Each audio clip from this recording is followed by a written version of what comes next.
उठ उठ के सरकारी सदस्यों से इतना क्वेश्चन पूछते हैं कि ये परेशान हो जाते हैं। लेकिन पूछ ऐसे नहीं सकते, इसके लिए इनको पहले 10 दिन पहले क्या करना पड़ता है, 10 से 15 दिन पहले इनको क्या करता है, नोटिस देना पड़ता है कि हम ये प्रश्न पूछना चाहते हैं, तभी आके आप प्रश्नकाल में क्वेश्चन कर सकते हैं, अदरवाइज आप प्रश्नकाल में क्वेश्चन नहीं कर सकते। उसके बाद शून्यकाल में भी प्रश्न पूछा जाता है, शून्यकाल में भी प्रश्न पूछा जाता है स्पष्ट तरीके से। मतलब सुनो, प्रश्नकाल का क्वेश्चन सुनो, तुमने हमसे पूछा तुम गैर सरकारी सदस्य, हम सरकारी सदस्य, हमको खनन मंत्री, हमको कौन सा मंत्री बना रखा है, हमको सूचना प्रसारण मंत्री बना रखा है मोदी जी ने, और आपको लॉलीपॉप दिया गया है कि परेशान ना हो, जब सरकार जाने लगेगी तो तुमको हम दे देंगे, एक ठो मंत्री बना देंगे 2-3 दिन के लिए, खुश रहोगे। भाई ऐसे ही लिया जाता है सपोर्ट दूसरे से, झांसा दे के, अरे तुम तो यार इतने साल से उनके विधायक हो, इतने साल से जीत रहे हो, आज तक तुमका मंत्री नहीं बनाए, हमारे साथ आओ हम तुमको मंत्री बनाएंगे। ठीक है, तो ऐसा करके प्रलोभन दिया जाता है। तो जो मंत्री होता है वो सरकारी, जो नहीं है वो गैर सरकारी। तो गैर सरकारी वाले जो हैं सरकारी वालों से क्या करते हैं, भाई अलग अलग पार्टियां होती हैं, अपोजिशन भी होता है, सब कोई होता है, सब कोई प्रश्न करता है। तो उसमें यही जैसे मान लीजिए आपने हमसे पहला प्रश्न पूछा, प्रश्नकाल का समय है, और आपने हमारे संसद का सबसे बड़ा अधिकारी कौन, संसद का सबसे बड़ा अधिकारी कौन, ऑफिशियल अधिकारी महासचिव, सबसे बड़ा अधिकारी कौन, महासचिव। प्रश्न सीधे पूछ लेता है, संसद का सबसे बड़ा अधिकारी कौन, महासचिव। तो महासचिव महोदय को पहले ज्ञापन देना पड़ता है कि हम प्रश्नकाल में ये क्वेश्चन करने वाले हैं फलाने मंत्री से। ठीक है, तो वो उसको एक्सेप्ट करते हैं, जब एक्सेप्ट करते हैं तब फिर प्रश्नकाल में प्रश्न पूछा। जैसे आप आए, आपने अर्जी दे रखी थी हमारे महासचिव को संसद के कि हम इनसे प्रश्न करना चाहते हैं कि मारतंड कोचिंग कहाँ है, तो हमने उत्तर दिया रायबरेली में या डिग्री कॉलेज चौराहे पे। तो डिग्री कॉलेज चौराहा तो बहुत बड़ा है, फिर आपको समझ में नहीं आया तो आप आओगे शून्यकाल में, फिर आप पूछोगे रायबरेली तो यार बहुत बड़ा है, रायबरेली में किस जगह पर है, तब हम बताएंगे कि रायबरेली में रिलायंस मॉल के सामने है। समझ रहे हो ना। तो ये दोनों काल में क्या चलते हैं, प्रश्न चलते हैं। चलिए कभी अभी सुपर टेट जब आएगा तो मौका मिलेगा तो हम लोग ये सब चीज़ पढ़ेंगे। शून्यकाल प्रश्नकाल याद रखना, दोनों में क्या पूछे जाते हैं, क्वेश्चन। ठीक है, काहे के क्वेश्चन, बस प्रश्नकाल में बता के पूछे जाते हैं, शून्यकाल में इमरजेंसी में पूछे जाते हैं, और कई कंडीशन होती हैं। ठीक है, कई प्रश्न की कैटेगरी होती हैं, कम से कम मुख्यतः 2 प्रकार की होती हैं, लेकिन 2 प्रकार के और भी होते हैं, जिसमें हम लोग किनसे पूछते हैं, जो गैर सरकारी होते हैं उनसे भी प्रश्न पूछा जाता है, जिनके पास कोई भी पद नहीं होता उनसे भी प्रश्न किए जाते हैं। सबसे प्रश्न होते हैं लेकिन अपने हिसाब से, कुछ में बताना पड़ता है, कुछ में अब मान लो इमरजेंसी आ जाए कोई तत्कालीन, तब भी तो प्रश्न किया जाएगा कि भाई हम पूछना चाहते हैं, उसकी भी विशेष परिस्थितियाँ होती हैं। संविधान एक ऐसा विषय है जिसमें हर एक चीज़ की एक परिस्थिति बना दी गई है। ठीक, लेकिन हमारी परीक्षा को दृष्टि में रखते हुए इतनी ज़्यादा डीप में नहीं आता। हमारे यहाँ सीधा सीधा सिर्फ पूछेगा कि बताओ राज्य के नीति निर्देशक तत्व कहाँ से लिए गए, खुश हो जाओ, यूपीटीईटी बस इसी पे आधारित है। ठीक है, समझ में आई। अस्पृश्यता का अंत किस अनुच्छेद में है, 17। ठीक है, और पूछेगा बताओ किसको मूल संविधान की आत्मा कहा जाता है। ठीक है, और पूछेगा मूल अधिकारों में आत्मा किसको कहा जाता है, 32 से 35 किसने कहा था, अंबेडकर साहब। प्रांतीय समिति के अध्यक्ष कौन, सरदार वल्लभ भाई पटेल, जिन्होंने प्रांत को जोड़ने का, क्योंकि अंग्रेज कह गए थे ना, जिसको अलग जाना है अलग जाओ, जिसको पाकिस्तान जाना है पाकिस्तान जाओ, जिसको जहाँ जाना है जाओ, जिसको स्वयं स्वतंत्र रहना है स्वतंत्र रहो। तब एक ही व्यक्ति उठा था, उसका नाम था सरदार वल्लभ भाई पटेल, और इन्होंने अगर सबको जोड़ा ना होता तो बड़ी आफत आ जाती। समझ रहे हैं, जोड़ के रखा इन्होंने, बहुत बड़ा काम किया था, और वाकई में बताएं हिंदुस्तान को बचाने में इनका बहुत बड़ा रोल था। ठीक है, और पूछेगा झंडा समिति के अध्यक्ष हैं कौन सा, प्रसाद, राजेंद्र प्रसाद। ठीक, याद रखिएगा। चलिए संचालन समिति के अध्यक्ष, संचालन समिति के अध्यक्ष ऑप्शन दें, पंडित जवाहरलाल नेहरू,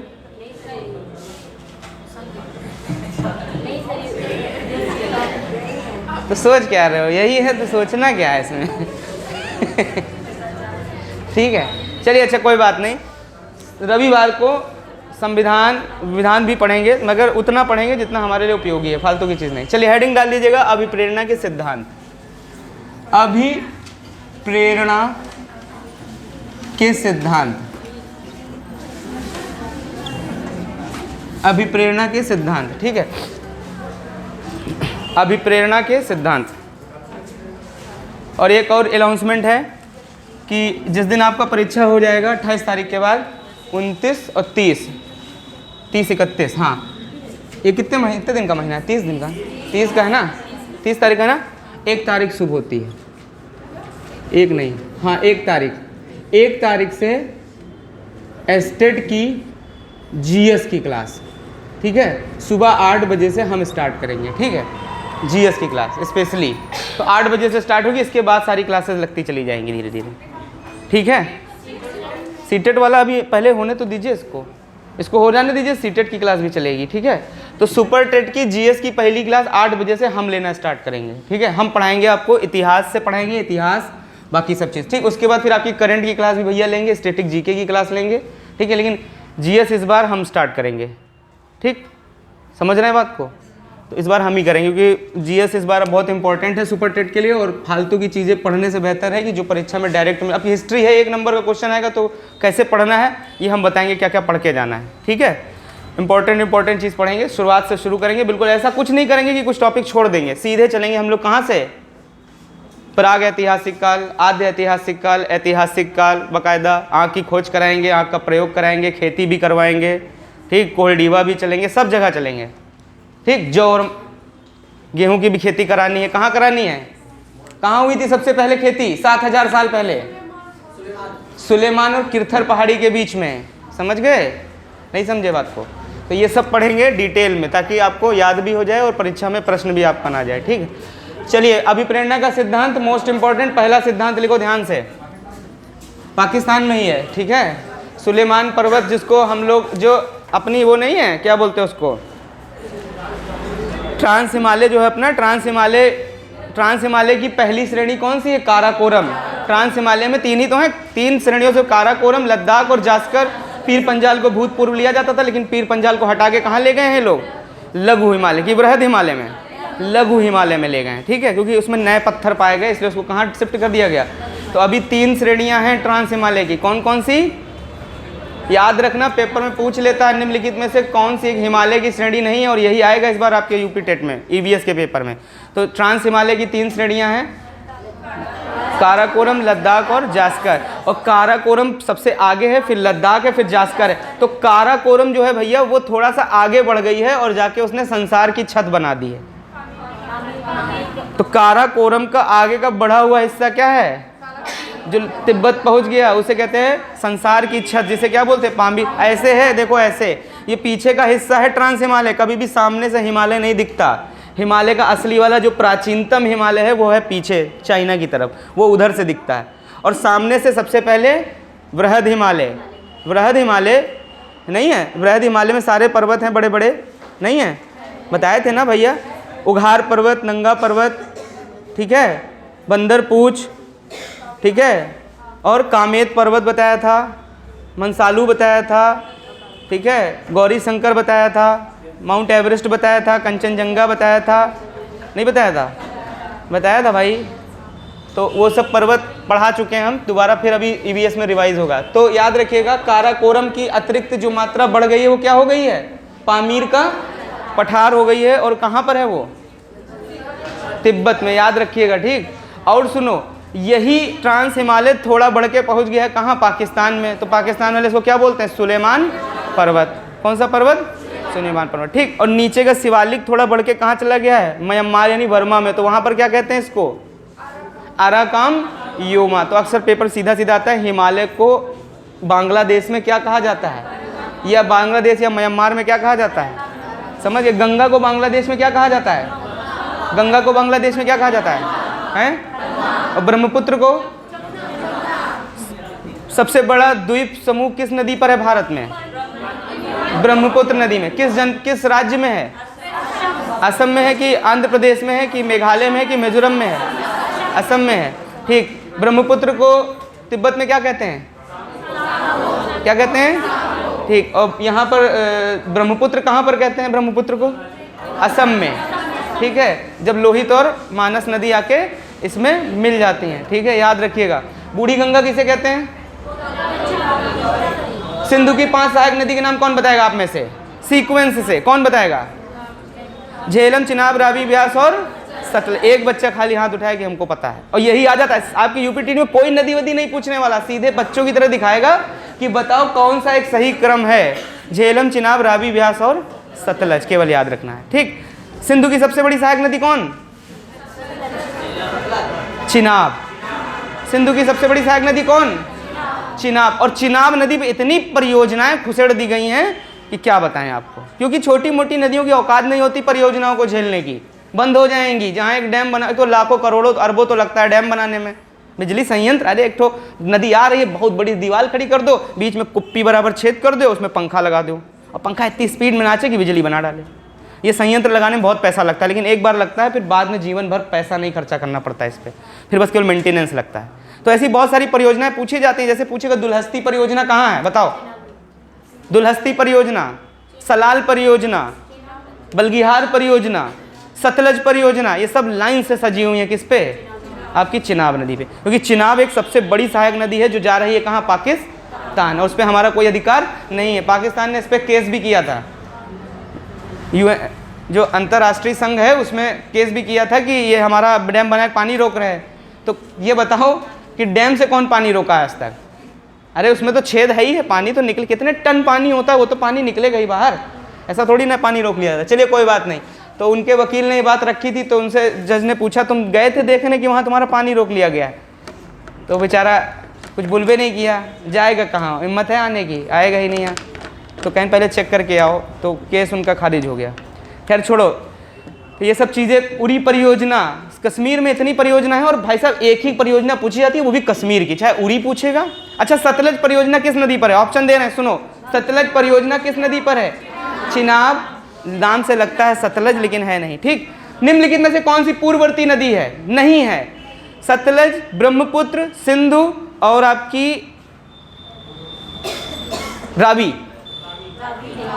कौन सी नहीं है? रावी। रावी इंडिया से बहती है। जो बाहर से आती हैं, पहले से बह रही हैं, उन्हें क्या बोलते हैं? पूर्ववर्ती नदियां, ठीक है। चलिए, बुलर झील कौन सी नदी बनाती है? बुलर झील। बुलर झील भारत की मीठे पानी की सबसे बड़ी झील को किस नदी का कौन नदी निर्माण करती है? किस नदी पे बनी है? कौन सी नदी? झेलम नदी। कौन सी नदी? झेलम नदी, ठीक है। भाखड़ा नागल बांध किस नदी पर बना है? किस नदी पर है? एक क्वेश्चन जरूर आएगा, ठीक है। हीराकुंड बांध किस नदी पर है? महानदी, कंफर्म। टिहरी बांध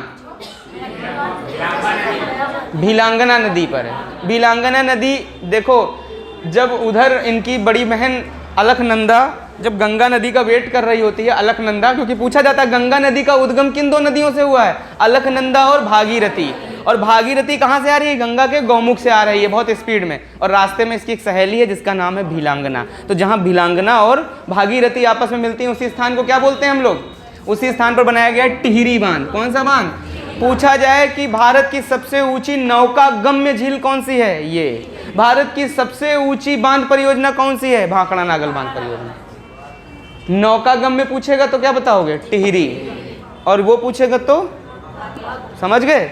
चलो अच्छा, याद कर लेना, नहीं याद है तो संडे को मुलाकात होगी, ठीक। और रिवीजन जरूर करना, क्योंकि सुन लो 60 नंबर हैं, जो इन 60 में बाजी मारेगा वही टीटी का बेड़ा पार करेगा, समझ रहे हो? क्योंकि अगर इन दोनों ने साथ नहीं दिया ना, तो हिंदी संस्कृत तुमको जिंदगी में नहीं पार करा पाएगी। ये हिंदी इंग्लिश कह लो, मैं खुला कह रहा हूँ। जो हिंदी में 30 में 30, संस्कृत इंग्लिश में 30 में 30 करके आएगा, अगर इन दो सब्जेक्ट में वो झूला तो उसको मैथ भी पार नहीं लगा पाएगी, क्योंकि ये दो स्कोरिंग सब्जेक्ट हैं, ये आपका बेस बनाएंगे, समझ रहे हैं? और बिना समय खर्चा किए, ठीक। चलिए, और हमने आपसे वादा किया था कि हम 15 तारीख तक, 12 से 15 के बीच में हम आपका कोर्स खत्म कर देंगे। तो जब तक ईवीएस नहीं पढ़ाएंगे, जब तक मनोविज्ञान पूरा नहीं कर देंगे, ठीक है। अब पूछो कैसे करेंगे? तो अब चलो उठाओ कलम, पूरा किया जाए। उठाओ कलम, चलो। अभिप्रेरणा का सिद्धांत देखो। सबसे पहला सिद्धांत, इनके 12-13 सिद्धांत हैं, सब इंपॉर्टेंट है, लेकिन हम केवल आपको 4 दिखाएंगे। इन्हीं 4 में से एक बताएंगे जिससे प्रश्न आने वाला है, और कहीं से आएगा नहीं, ठीक। लेकिन 4 देख लो, मान लो आ गया परीक्षा में तो फिर आप परेशान हो जाओगे। पहला प्रश्न, पहला सिद्धांत बहुत इंपॉर्टेंट है, लिख लीजिएगा। इस सिद्धांत को प्रतिपादित किया था, नाम था उनका हॉर्लो। क्या नाम था उनका? हॉर्लो, ठीक। क्या नाम था? हैं?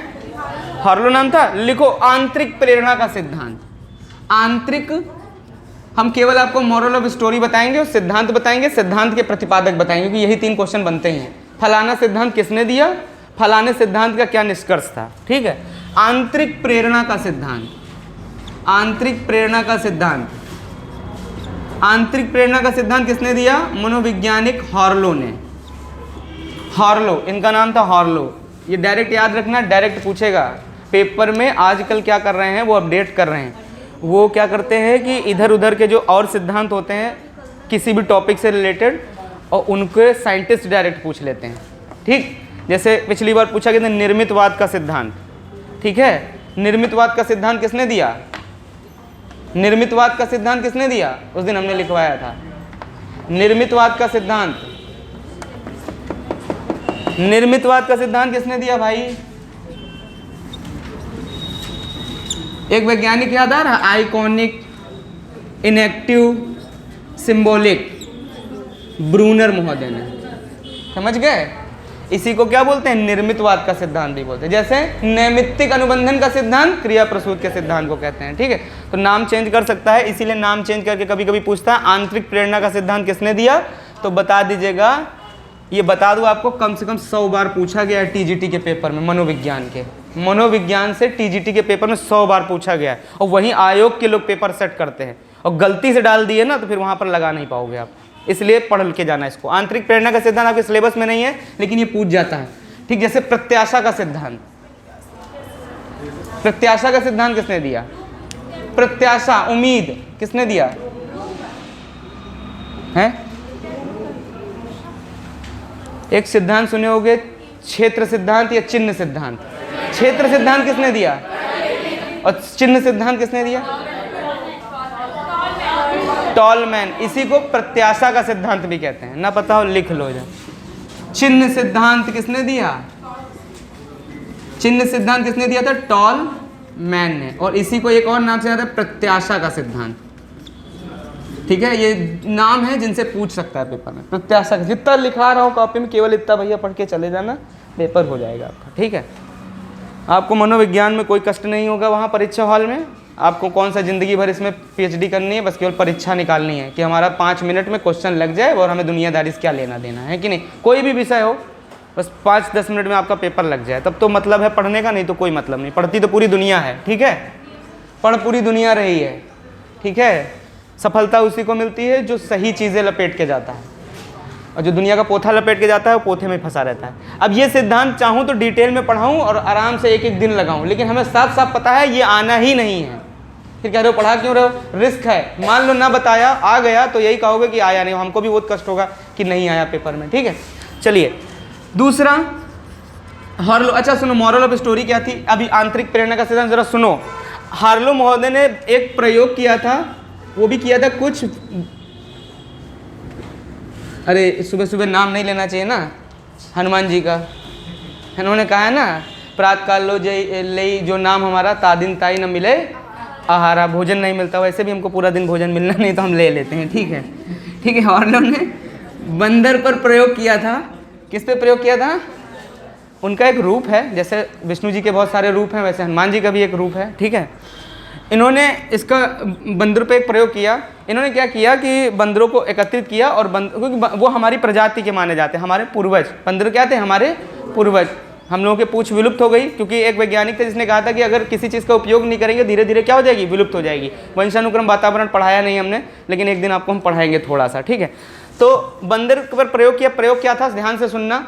प्रयोग ये था भैया, कुछ नहीं किया इन्होंने, बंदरों को स्वतंत्र छोड़ दिया, उनकी एक्टिविटी को नोटिस किया, और एक्टिविटी नोटिस करने के बाद उन्होंने क्या किया? उनको कुछ देना, उनको कुछ प्रेरक के तौर पर कोई चीज़ देना, प्रेरणा देनी शुरू करी। प्रेरणा क्या होता है? किसी को कुछ खाने के लिए दे दो, अरे भाई एक छोटा बच्चा है, वो जाओ उसको एक चॉकलेट दे दो, उसके लिए क्या है? प्रेरणा है। वो जब भी आपकी शक्ल देखेगा खुश हो जाएगा। ठीक, प्रेरणा तरह तरह की होती हैं।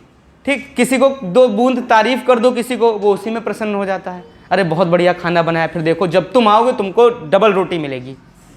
कभी भी किसी घर जाइए, खाना चाहे जितना गंदा बनाओ, झुट्टे बोल दीजिएगा बहुत अच्छा खाना बना है, उसका दिल नहीं टूटेगा, और वो इतना खुश हो जाएगा कि यकीन मानिए कि उसको जितनी खुशी आपको खाना खिलाने में होगी उतना तो अपने घर में किसी को नहीं होती होगी। ठीक है, प्रेरणा ऐसी चीज़ होती है कि इंसान को अंदर से क्या कर देती है? डबल चार्ज कर देती है। ठीक है, तो कभी किसी को हतोत्साहित मत करिएगा। किसी के लिए 2 शब्द अगर आप प्रेम से बोल देंगे अच्छे, तो वो खुश हो जाएगा। ठीक, और उसका इम्पैक्ट आपके ऊपर अच्छा पड़ने वाला है। फिर कभी भी देखना आप ही को फायदा पहुंचेगा। और किसी का अगर तिरस्कार करो तुम, तो सबसे ज़्यादा खतरे में कौन है? आप हो। ठीक है, तो बंदर पर इन्होंने क्या किया, प्रेरणा देनी शुरू की। किसी को कुछ मिठाई दे देते थे, किसी को कुछ दे देते थे, किसी कुछ दिन के बाद क्या देखा कि उनको देना बंद कर दिया उन्होंने। जब देना बंद कर दिया तो उनको दिखाई दी क्या, आंतरिक प्रेरणा। उन्होंने सोचा कि यार अब तो ये लोग करेंगे नहीं कुछ, वही व्यवहारवादियों की तरह होगा कि अब तो क्रिया अनुबंध बनेगा ही नहीं, क्रिया होगी नहीं। लेकिन इन्होंने एक चीज़ खोजी, आंतरिक प्रेरणा, और इन्होंने क्या देखा कि उनको कुछ भी न देने के बाद भी वो कई दिनों तक वही खेल खेलते रहे, वैसे ही मस्त रहे, वैसे ही एक साथ खेलते रहे। तब उन्हें समझ में आया कि एक चीज़ ऐसी होती है जिसको हम किसी लालच के प्रति करते हैं। किसके लिए करते हैं, लालच के लिए। लेकिन कभी कभी हमारा उससे ऐसा बॉन्ड बन जाता है कि फिर हमें अगर उसके प्रति कोई चीज़ ना भी मिले, हमें पैसा ना भी मिले, लेकिन फिर भी हमारा उससे क्या बन जाता है, एक आंतरिक प्रेरणा हो जाती है और हम उसे जीवन पर्यंत करते रहते हैं। आप समझ में आई बात? मतलब कभी कभी हम शुरुआत तो करते हैं किसी चीज़ के लालच के लिए, लेकिन फिर हम उससे इंटरनली इतना कनेक्ट हो जाते हैं, प्रेरणा अंदर से जग जाती है कि फिर हम उस काम को निस्वार्थ भाव से, बिना धन दौलत के भी, हमको नहीं चाहिए पैसा, हम करते रहेंगे। नहीं समझे बात को? यही बात थॉर्नडाइक ने बताई थी तत्परता के नियम में। कहा था कि अगर आप किसी काम के लिए तैयार नहीं हो और हम वो काम आपको करने दें तो आप उसको नहीं करोगे, और अगर आप किसी काम के लिए तैयार हो और हम वो काम आपको करने को दें तो आप जीवन पर्यंत करोगे और खुशी से करोगे। यही होती है आंतरिक प्रेरणा। तो हार्लो ने क्या बताया था, हम किसी कार्य को, लिख लो अगर एक लाइन लिखना चाहो, इनका मॉरल ऑफ स्टोरी सिद्धांत क्या है कि हम किसी कार्य को भले ही किसी प्रेरक के लिए शुरू करें, हम किस, सरल भाषा में लिखो, हम किसी कार्य को भले ही किसी प्रेरक की उपस्थिति में शुरू करें। हो सकता है कि हमें कोई उम्मीद हो कि नहीं, जैसे मान लो आप, बहुत लोग पढ़ाई करते हैं, तैयारी करते हैं, कोई विषय पढ़ते हैं, अब वो नौकरी के लिए पढ़ रहे थे, हिस्ट्री पढ़ रहे थे, इकोनॉमिक्स पढ़ रहे थे, ठीक है, या जियोग्राफी पढ़ रहे थे, पढ़ते पढ़ते उन्हें इतना आनंद आने लगा उस विषय में कि वो एग्ज़ाम भूल गए और उस विषय में लिप्त हो गए, और इतनी प्रेरणा उसके प्रति हो गई कि उनको दिन रात बस वही विषय, और प्रेरणा ऐसी होती है जिसमें लग जाती है फिर आदमी को वही काम दिन रात करने का मन करता है। समझ रहे हैं? इसलिए प्रेरणा को जगाओ।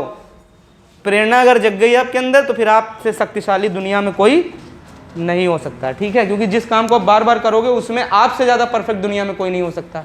तो बार बार काम करना नहीं, अभ्यास। समझ रहे हैं? चलिए, तो ये इसका मॉरल ऑफ स्टोरी लिख लिया कि इंसान किसी भी कार्य को बिना प्रेरक की उपस्थिति में स्टार्ट तो करता है, लेकिन धीरे धीरे क्या कर लेता है, उसको अपने व्यवहार में समाहित कर लेता है। यानी हार्लो के अनुसार जो है आंतरिक प्रेरणा वह प्रेरणा होती है जो हम बिना किसी प्रेरक के करें, वही आंतरिक प्रेरणा है। ठीक, चलिए अगला सिद्धांत लिखिएगा, अभिप्रेरणा का द्विकारक सिद्धांत। अभिप्रेरणा का द्विकारक सिद्धांत। अभिप्रेरणा द्विकारक सिद्धांत किसने दिया था? स्पीयरमैन ने, ठीक है। त्रितंत्र सिद्धांत किसने दिया? William Steinberg. समूह कारक सिद्धांत किसने दिया? अभी पढ़ाया नहीं है मैंने, पढ़ेंगे आप लोग, ठीक है। त्रितंत्र सिद्धांत किसने दिया? ठीक। समूह कारक सिद्धांत थर्स्टन। समूह कारक सिद्धांत से इस बार एक क्वेश्चन आएगा यूपीटीटी, मैं खुला बता रहा हूं आपको। यूपीटीटी में समूह कारक सिद्धांत इस बार आ रहा है, और समूह कारक सिद्धांत से ये भी बता दे रहा हूं, उनके 7 चरण थे इंटेलिजेंस को लेकर, ठीक है। भाषिक, तार्किक, बहुत सारे थे, हम सब लिखवाएंगे और सब में से बता देंगे। एक गायब करेगा, कहेगा कौन सा नहीं है, बस इतना ही आएगा प्रश्न, और यही आएगा इस बार जरूर। तो हेडिंग डालिएगा, अगला सिद्धांत है हमारा कौन सा सिद्धांत? कौन सा सिद्धांत? क्या लिखा है हमने? अभिप्रेरणा का, लिखो, द्विकारक सिद्धांत। अभिप्रेरणा का द्विकारक सिद्धांत दिया था हजबर्ग ने, दिया था हजबर्ग, ये आता है, पूछा जाता है। हजबर्ग ने द्विकारक सिद्धांत दिया था, किसका? अभिप्रेरणा का, ठीक है। कुछ नहीं बताया था इन्होंने 2 चीज़ें बताई थी अभिप्रेरणा को लेके, मोटिवेशन को लेके। अभिप्रेरणा, ठीक है। इन्होंने बताया था कि इंसान के अभिप्रेरित होने के 2 तत्व होते हैं, सबके अपने अपने थ्योरी थी। 2 तत्व होते हैं, ठीक। कौन कौन से? एक होता है स्वास्थ्यप्रद। कौन सा? स्वास्थ्यप्रद, या इसी को संवर्धक भी बोलते हैं, इनकी भाषा में संवर्धक लिख के आएगा, संवर्धक कारक। अभी हम हिंदी में समझा देंगे सरल भाषा में तो समझ जाओगे। संवर्धक ऐसे लिख लो, संवर्धक कारक, या इसी को स्वास्थ्यप्रद कारक कह सकते हैं, ठीक है। कौन कौन से होते हैं अभी बताएंगे, संवर्धक कारक या स्वास्थ्यप्रद कारक, ठीक है। संवर्धक कारक या स्वास्थ्यप्रद कारक, ठीक। दूसरा होता है आपका जो होता है वो होता है आपका, ये भी बंद है, चलिए। दूसरा जो होता है आपका वो होता है प्रेरकी कारक। अरे प्रेरकी कारक, कौन सा कारक? प्रेरकी कारक। ठीक है, ये दो कारक बताए थे किसने? अभिप्रेरणा के द्विकारक सिद्धांत में। ध्यान से सुनिए, कुछ है नहीं इसमें। संवर्धक कारक क्या होते हैं? पेपर मान लो आ गया कि निम्नलिखित में से कौन सा एक संवर्धक कारक नहीं है, तब फिर वहाँ पे कठिनाई होगी, क्योंकि ये इंपॉर्टेंट सिद्धांत है किसका? हाइजेनबर्ग का। और ज़्यादातर मोस्टली यही पूछ लिया जाएगा कि अभिप्रेरणा का द्विकारक सिद्धांत किसने दिया था? हाइजेनबर्ग ने। ठीक है, तो हाइजेनबर्ग कह लो या हाइजेनबर्ग, कुछ भी कह लो। प्रेरकी कारक, तो इसमें क्या होता है जरा ध्यान देना। स्वास्थ्यप्रद संवर्धक। स्वास्थ्यप्रद और संवर्धक का मतलब ये होता है जो हमारे स्वास्थ्य को, हमारी भौतिक चीज़ों को क्या करे? सुख प्रदान करे। जैसे किसको पैसा नहीं चाहिए, किसको संपत्ति नहीं चाहिए? सबको चाहिए। ठीक है, किसको अच्छा भोजन नहीं चाहिए, किसको अच्छे कपड़े नहीं चाहिए, किसको अच्छा व्यवस्था नहीं चाहिए, किसको एसी नहीं चाहिए? सबको। जितना भी हमारे स्वास्थ्य को लाभ पहुंचाए वो सब किस में जाते हैं? स्वास्थ्य प्रद कारक होते हैं। और ये भी हमारे अभिप्रेरणा के क्या होते हैं? स्रोत होते हैं। बहुत से लोगों का सपना केवल बस इतना ही होता है जीवन में, समझ गए? संपत्ति हो, पैसा हो, खूब सारा, होता है कि नहीं होता है? बताओ भाई, किसका सपना नहीं है? किसका सपना नहीं है? सबका सपना है। संपत्ति होनी चाहिए सबसे ज़्यादा, खूब पैसा होना चाहिए, धन दौलत होनी चाहिए, एसी होना चाहिए, सोफा होना चाहिए। ये सब किसने बताया? हाइजेनबर्ग ने। दूसरा अभिप्रेरणा का जो कारक इन्होंने बताया था वो बताया था प्रेरकी कारक। इसमें इन्होंने बताया था सम्मान, प्रतिष्ठा। ठीक है, और आपका सम्मान हो गया, प्रतिष्ठा हो गया, और संतुष्टि। क्या होना चाहिए? संतुष्ट बहुत बड़ी चीज़ है भैया, इसीलिए कहते हैं संतोष करो। संतोष का फल क्या होता है? अच्छा होता है। और संतोष सबके बस का होता नहीं कर पाना, समझ गए? अभी किसी से कहते हैं कि 500 रुपया बट रहा है, तो कितने लोग ऐसे हैं जो नहीं उठेंगे 500 रुपये लेने? सब उठ जाओगे, सब आ जाओगे कहाँ? संवर्धक का। पहला प्रेरित होते हैं हम लोग किससे? संवर्धक कारक से। और उसके बाद जब संवर्धक कारक खत्म हो जाता है, जब जीवन का सत्य समझ में आता है, जब बुढ़ापा आता है, तब हम प्रेरकी कारकों की तरफ चलते हैं। 100 चूहे खा के बिल्ली चली हज को।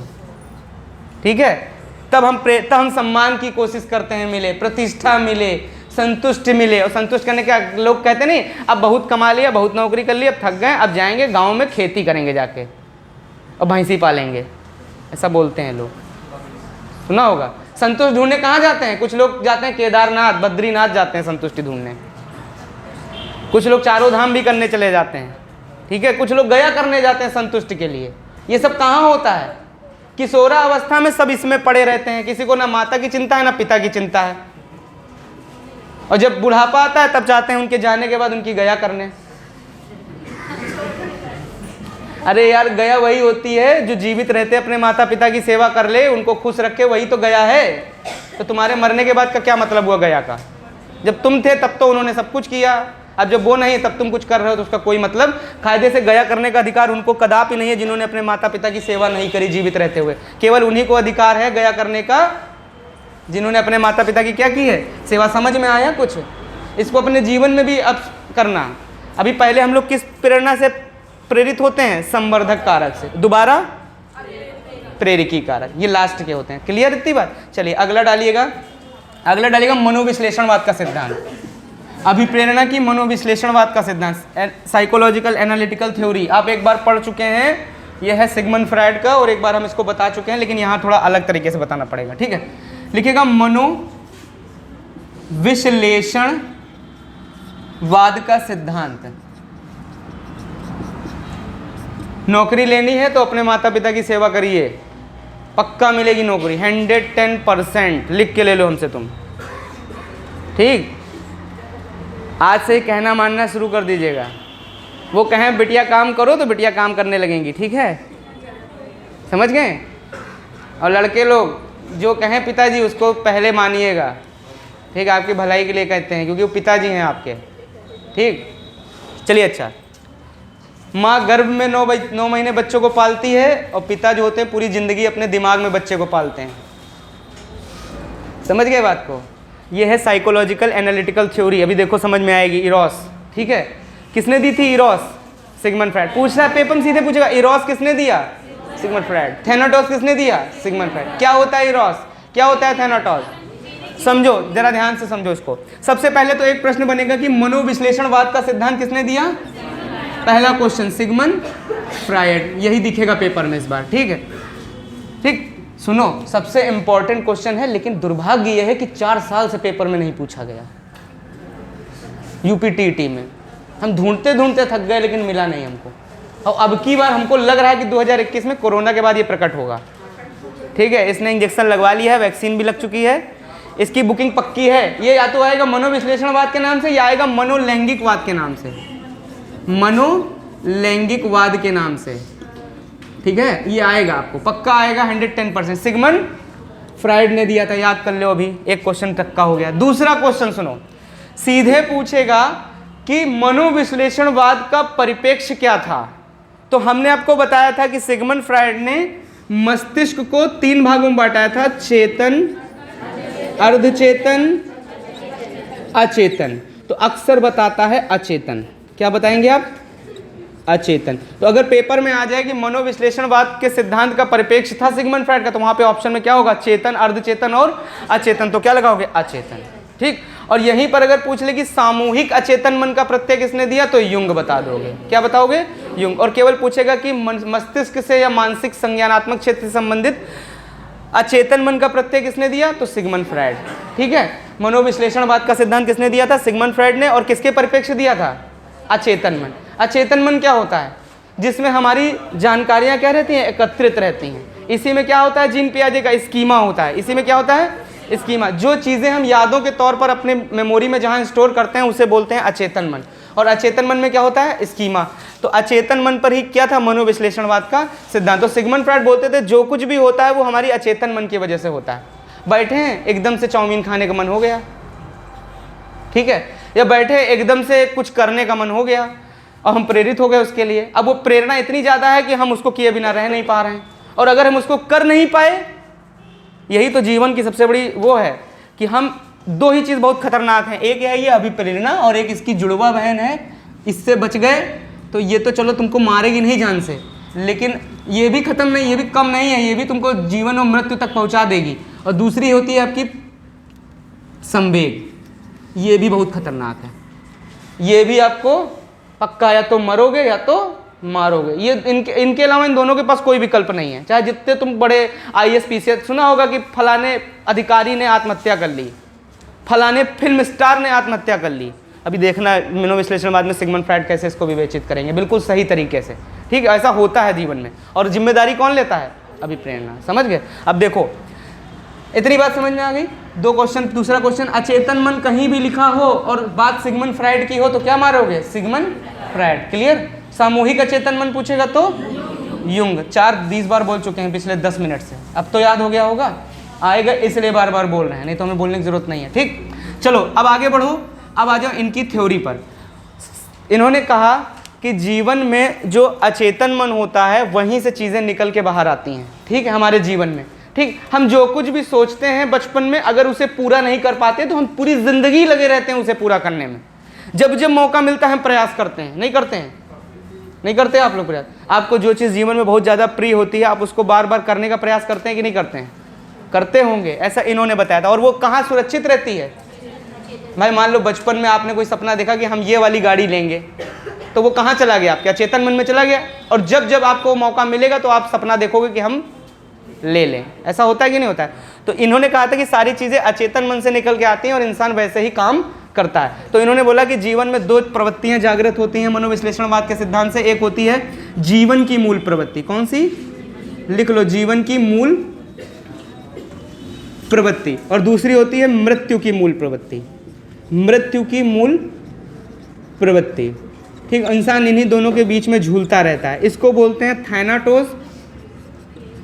थैनाटोस याद रखना। और इसको बोलते हैं इरोस। ये है कुछ नहीं, इरोस विरोस ये वहाँ के वैज्ञानिक थे, अपनी भाषा में बताई। ये सब चीज़ें बहुत फेमस हो गई। जैसे आपका सुने होंगे स्वप्रेम को नर्सिज्म बहुत फेमस है, ठीक है। तो इन्होंने ही बताया था कि बच्चों के अंदर स्वप्रेम की भावना होती है, बच्चे अपनी चीज़ों से अत्यंत प्रेम करते हैं। वैसे इन्होंने यहाँ पर बताया कि बच्चों के अंदर या व्यक्तियों के अंदर 2 अभिप्रेरणा मूलभूत होती है, एक जीने की इच्छा और एक होती है मरने की इच्छा। इन्हीं दोनों के बीच में जीवन चलता है। अगर आपकी नीड्स पूरी होंगी तो आपकी जीने की इच्छा जगेगी। मतलब समझे? एक डायलॉग सुने होंगे पिक्चर में, पहले मैं जिंदगी और मौत से झूल रहा था, अब मेरे अंदर जीने की इच्छा जाग गई है। मतलब समझे, वो यही सिद्धांत से प्रेरित रहे। वो पहले मर जाते रहे, फिर जिंदा हो जाते रहे, अब वो केवल जीना चाहते हैं। क्या करना चाहते हैं? जीना चाहते हैं। समझ रहे हैं? तो जीना क्या होता है? जीना तब आता है जब इंसान को उसके अकॉर्डिंग चीज़ें होने लगती हैं। अभी मान लीजिए आप अभी मान लीजिए, सपोज करिए आपके पास खूब पैसा आ जाए, खूब धन आ जाए, खूब दौलत आ जाए, फिर यमराज जी आए तो क्या जाओगे? कोई नहीं जाएगा। और अभी मान लो कि पैसा ना हो, खाने को ना हो, तो यमराज जी चलोगे? कहें भैया हम तो तैयार बैठे हैं, चलो ले चलो हमको। समझ गए? यही इन्हीं दोनों के बीच में जीवन हमारा चलता है। आज जितने लोग अपने जीवन से प्रेम करते हैं वो खुश हैं अपने जीवन में, और जो अपने जीवन से प्रेम नहीं करते वो सब कुछ होते हुए भी ना खुश हैं। तो ये दो बहुत दूर की चीज़ें हैं। अभी आपने केस देखा था सुशांत सिंह राजपूत वाला, देखा था आपने? अब उसमें यही था।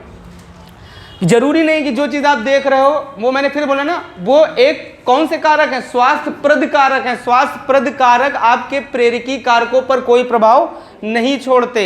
आपके पास लाख हायाबूसा हो, लाख आपके पास फॉर्च्यूनर हो, 10-10, 20-20 आपके लाख लोग हों, लेकिन अगर आपका प्रेरकी कारक अंदर से इंडिकेट कर गया, अगर उसने कहा हमको ये चाहिए, तो फिर उसको वो चाहिए, और नहीं मिला उसे तो फिर वो अब आत्मा लेगा क्या? मृत्यु की। पकड़ लेगा थैनाटोस को और अपना जीवन क्या कर देगा? कुर्बान कर देगा। समझ गए? और ये चीज़ आनी नहीं चाहिए दिमाग में। समझ गए बात को? तो याद रखिएगा इन दोनों चीज़ों को। इरोस क्या है? जीवन की मूल प्रवृत्ति। और शॉर्टकट में लिखना चाहो तो लिख लो सफलता। बस एक सिंपल सा कीवर्ड याद रखो, सफलता। जिसको सफलता मिलती जाती है उसके पास एक ही इच्छा रहती है, वो है इरोस, जीने की इच्छा। वो जीना चाहता है, मरना नहीं चाहता कोई भी। ठीक? कोई भी इंसान मरना चाहता है क्या? वही मरना चाहता है जिसकी जीवन की इच्छाएं पूरी ना हो या फिर उसे असफलता मिले। क्या मिले?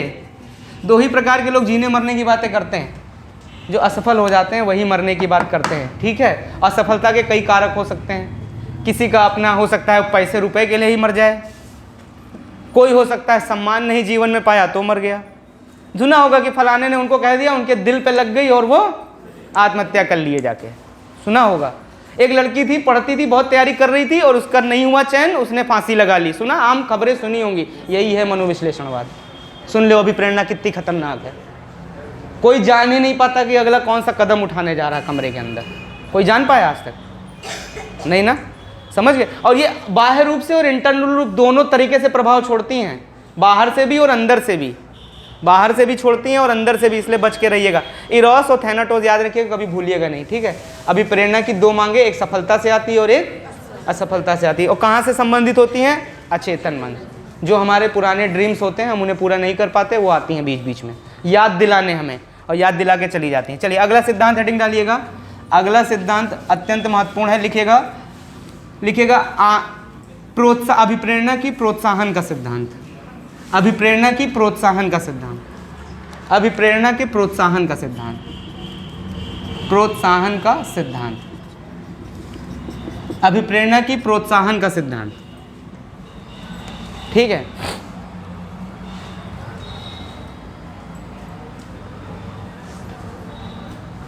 ठीक, ये दिया था आपके कैफमैन ने।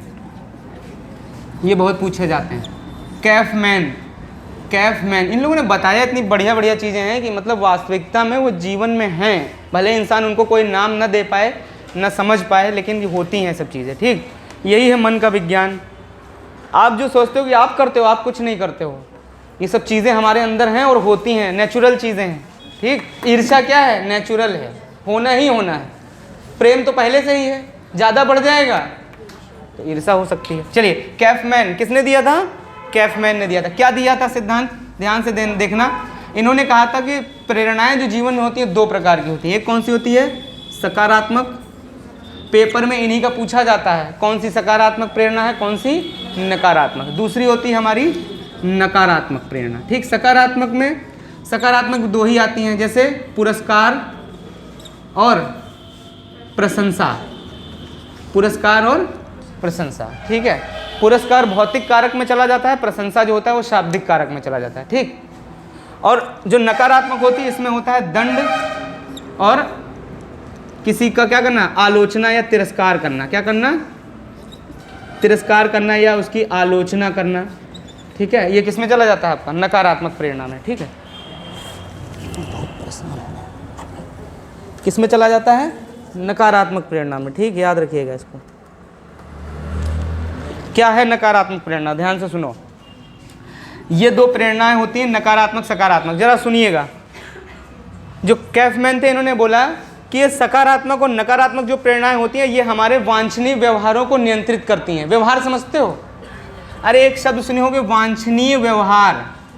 कब सुने थे ये शब्द? जब आप बहुत छोटे थे। याद आया? बचपन में आपको हमने पढ़ाया था, किसी भी व्यक्ति के व्यवहार में या बच्चों के व्यवहार में वांछनीय स्थायी परिवर्तन लाना ही क्या कहलाता है? शिक्षा शास्त्र कहलाता है। और ऐसा किसने बोला था? मैकडूगल ने बोला था। बालक के व्यवहारों के अध्ययन के फलस्वरूप ही उनके व्यवहारों में वांछनीय स्थायी परिवर्तन लाया जा सकता है। ऐसा किसने बोला था? मैकडूगल ने बोला था। ठीक, तो वही मैकडूगल है जिन्होंने बोला था वांछनीय परिवर्तन। तो कहते हैं कि कैफमैन ने बताया कि जो प्रोत्साहन सकारात्मक नकारात्मक होता है ये हमारे व्यवहारों को क्या करता है? प्रोत्साहित करता है। ठीक, जिसमें से पहली परिभाषा वांछनीय परिवर्तन जहाँ लिखे हो वहाँ पर पहली परिभाषा लिखो रायबर्न की, बहुत इंपॉर्टेंट है। रायबर्न, इनका नाम है रायबर्न। और रायबर्न ने बोला था, अभी याद हो जाएंगे, बहुत आसान है, दोनों पूछता है, एक रायबर्न की पूछता है और एक हार्लॉक की पूछता है। ये दोनों इंपॉर्टेंट हैं, रायबर्न और हार्लॉक दोनों इंपॉर्टेंट हैं, ध्यान देना। हाँ, वांछनीय व्यवहार। ठीक है, देखिए आपका व्यवहार ही बताता है कि आप सकारात्मक हैं कि नकारात्मक हैं। ठीक है, ये सकारात्मक नकारात्मक नहीं बताते हैं, आपका व्यवहार बताता है। आपने कोई अच्छा व्यवहार किया तो हम चाहेंगे कि आप वो व्यवहार दोबारा करिए, जिसके लिए हम आपको क्या देंगे? पुरस्कार और प्रशंसा कर देंगे आपकी। आप करोगे दोबारा वही व्यवहार, हमको पसंद आया आपका व्यवहार। आप हमारे साथ कोई दुर्व्यवहार करोगे तो हम चाहेंगे कि दोबारा आप वो व्यवहार ना करिए जीवन में, तो हम आपको देंगे या तो दंड या तो आपको क्या करेंगे? तिरस्कृत कर देंगे सबके सामने। आपके वांछनीय व्यवहारों को नियंत्रित करने के लिए हम क्या देते हैं? प्रेरक। प्रेरक कुछ नहीं होते सकारात्मक, ये आपके व्यवहार पर डिसाइड करते हैं। तो इसीलिए एक वैज्ञानिक थे रायबर्न ने कहा था लिखो लिखो लिखो अच्छे व्यवहार, अच्छे वांछनीय व्यवहार लिखो, अच्छे वांछनीय व्यवहार। वांछनीय का मतलब होता है जो समाज में एक्सेप्टेबल हो, जो चीज़ें समाज एक्सेप्ट करे उसे बोलते हैं वांछनीय व्यवहार। आपका अच्छा स्वभाव ही क्या है? वांछनीय व्यवहार। ठीक है, क्या लिखेंगे रायबर्न की परिभाषा? अच्छे वांछनीय व्यवहारों, अच्छे वांछनीय व्यवहारों को, ठीक है, अच्छे वांछनीय व्यवहारों को, या जहां पर अच्छे वांछनीय व्यवहार लिखे वहां उसके आगे छोटा सा लिख लीजिएगा सकारात्मक प्रेरक। सकारात्मक प्रेरक छोटा सा लिख लीजिएगा सबसे आगे, नहीं तो भाषा नहीं बन पाएगी। सकारात्मक प्रेरक, सकारात्मक प्रेरक अच्छे वांछनीय व्यवहारों को करने के लिए प्रेरित करते हैं, करने के लिए प्रेरित करते हैं, करने के लिए क्या करते हैं? प्रेरित करते हैं। ऐसा किसने बोला था? रायबर्न ने। मतलब रायबर्न ने ये बताया कि जो सकारात्मक प्रेरक होते हैं वो व्यक्ति के अच्छे व्यवहारों को करने के लिए क्या करते हैं? प्रेरित करते हैं अंदर से। कि और सही बात है भाई, कोई अच्छा काम करेगा उसको वेरी गुड दे दोगे तो बच्चा दोबारा फिर लिख के, कभी छोटे बच्चों पर एक्सपेरिमेंट कर लेना, बहुत तगड़ी होती है। झुट्टे अगर एक ने किसी को आपने गुड दे दिया तो अगला लाइन लग जाएगी वेरी गुड के लिए। ठीक, और बार बार वो लड़का लिख लिख के लेगा, बार बार आपसे कहेगा वेरी गुड दो, वेरी गुड दो। हम लोग भी लेते थे कि नहीं लेते थे? याद आ रहा है जब छोटे थे तो कॉपी, जब कोई मेहमान आता था तो वही कॉपी खोलते थे जिसमें वेरी गुड था। गणित वाली कॉपी तो कभी जिंदगी में नहीं निकालते थे बाहर, है ना। जिसमें ड्राइंग बनाते थे, इसमें जो मैडम गुड देती थी उन्हीं की कॉपी मेहमान के सामने निकाल लेते थे, पलटने लगते थे ऐसे ऐसे। याद आ रहा है वो दिन? ठीक है ना। और जिसमें कमज़ोर होते थे वो तो कभी नहीं। ठीक है, खैर छोड़िए। सबसे अच्छी मैडम कौन होती थी? बायोलॉजी वाली, हिंदी वाली, है ना, जो खूब बढ़िया सुंदर मुंदर बन के आती थी, खूब बेटा बेटा करके बात करती थी, बिंदी टिकुली लगा के, मतलब बकायदा, है ना। और सबसे खड़ूस कौन होते थे? गणित वाले। मनाते थे भगवान ना आए आज क्लास में ये, ठीक है, क्योंकि वो पूछ पूछ के क्या करता था? ऐसा प्रेरक देता, उसके पास खाली एक प्रेरक था, कौन सा? दंड। बता लियो तब तो बच गए, और ना बता पाए तो सकारात्मक तो उसके पास था ही नहीं, उसकी डिक्शनरी में सकारात्मक चीज़ थी। आओ तुम बाहर आओ। और दोस्त हम लोग के कितने खतरनाक होते थे, याद है? जब बुला ए नीली शर्ट इधर, तो नीली शर्ट समझ जाती हम नीली पहन के आए हैं, वो नीचे घुस जाता ऐसे, अपनी कॉपी ढूंढने लगते थे। याद आ रहे वो दिन? हम लोग अपनी कॉपी ढूंढने लगते थे ऐसे, कहाँ सुनाई नहीं दे रहा तुमको? तो फिर हम लोग बड़ी जब सुनते, अब बचने कोई मिनट तब ऐसे, सर जी हम, याद आ रहे वो दिन? हाँ तुम यहाँ आओ, तो सर जी हम, और दोस्त तुरंत खाली कर देते थे बेंच, याद है? जब किनारे बैठो तो सब बाहर निकल जाते थे, निकलो जल्दी निकलो जल्दी निकलो, याद है? और फिर हम लोग धीरे धीरे ऐसे ऐसे खिसक के जाते थे, याद है? और जब लंच से आते थे तो कोई निकलने नहीं, घुस हटता नहीं था कि अंदर जाओ तुम। तो दोस्त भी उस समय बड़ा मजा लेते थे। ठीक है, वो दिन दोबारा वापस, कौन सी अवस्था थी? बाल्यावस्था। याद आया? और बाल्यावस्था दोबारा जीवन में लौट के नहीं आएगा। सबसे अच्छा काल कौन सा होता है? समूह बनाने का काल, गैंग एज, निर्माणकारी काल, बहिर्मुखी काल, सामाजिक विकास का काल, नैतिक विकास का काल, बाल्यावस्था। सब बाल्यावस्था, इसी तो निर्माण होता है बाल्यावस्था में, नहीं होता? बहिर्मुखी अवस्था, ठीक है। मिथ्या परिपक्वता काल है, अर्ध स्वप्न का काल, बाल्यावस्था। नायक की भूमिका में रहने का काल, सब किसने दिया था? रॉस महोदय ने। चलिए अच्छा, हॉरलॉक की परिभाषा लिख लीजिए जल्दी से, भैया आ गए। हॉरलॉक की परिभाषा लिख लीजिएगा। हॉरलॉक महोदय के बारे में लिखिएगा, सिर्फ एक बात लिखिएगा कि ये जो आपके जो सकारात्मक प्रेरक होते हैं, लिखिएगा सकारात्मक प्रेरक वांछनीय व्यवहारों से साहचर्य स्थापित करते हैं। वांछनीय व्यवहारों से साहचर्य, अरे वही बात है, बस वैज्ञानिक बड़े बड़े हैं, कुछ कह दिए हैं तो फेमस हो गया, और कुछ है थोड़ी ना। वही एक आम आदमी कहता है तो फेमस नहीं होता है, लेकिन बड़े आदमी कहते हैं तो फेमस हो जाता है। सकारात्मक प्रेरक वांछनीय व्यवहारों से क्या बनाते हैं? साहचर्य बनाते। सही बात है, साहचर्य तो बनाएंगे। अभी कह दो कि ये पुरस्कार मिलेगा तो बस लो साहचर्य बनेगा। वही एक्टिविटी करोगे जो पहले करी थी तुमने। कभी नहीं बनाते साहचर्य? बनाते हैं ना साहचर्य। पुरस्कार देख के आपकी वही प्रतिभा आ जाती कि नहीं आती पुरानी वाली? जैसा कभी आपने ड्रेस लगाई हो, फर्स्ट प्राइज प्राप्त किया हो, दोबारा फिर कप रखा हो, तो आपको वही वाला व्यवहार याद आएगा कि आज भी हमको ठीक वैसे ही दौड़ना है। क्या करना है? देखो, इनको व्यवहार से समझोगे तो समझ में आएगा, अदरवाइज ये चीज़ें समझ में नहीं आने वाली। समझ में आ रही है बात? व्यवहार में उतर रही कि नहीं उतर रही आपको? कौन सी मॉरल ऑफ स्टोरी समझ रहे हो? पेपर में अगर